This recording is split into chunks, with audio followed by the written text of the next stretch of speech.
For months now, we have been talking about these Iowa caucuses, but sometimes people ask, well, how do they work and why are they so important? So we brought the expert here, David Absolutely. Yepsen, of course, who is a longtime political reporter for the Des Moines Register and has covered the Iowa caucuses since 1976. Nice to see you. Thank you so much for joining us. Welcome back.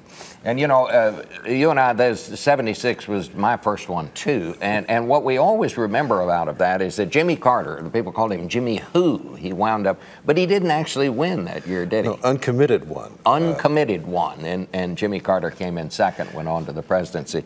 David, have you ever seen anything quite like the one we're having? Well, no, they're all different. But this started late. There's been a lot more attack television floating around,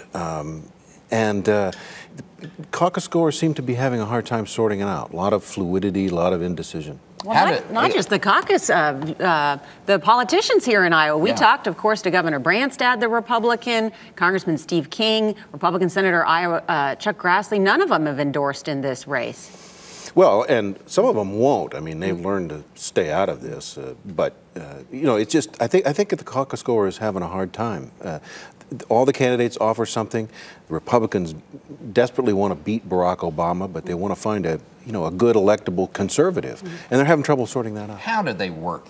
Just run us through this quickly. Yeah, well, at 7 o'clock tonight, they'll gather in about 1,000 precincts around the state, neighborhood meetings.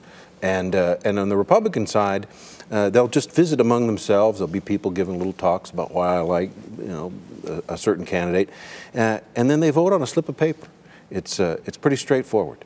And the Democrats do theirs in public, though, more. Yeah, they're public. They break up into groups. Yeah, that's right, and it gets a little more confusing. The Republicans are a little easier to understand. Yeah. Do you have any sense of what's going to happen tonight? No, I don't. I mean, I think Mitt Romney clearly has something going, but Rick Santorum is kind of moving and surging here at the end, rallying the social conservatives. So there are any number of outcomes are possible. How much does organization matter? Because clearly Mitt Romney is the most well-funded, most organized of the candidates.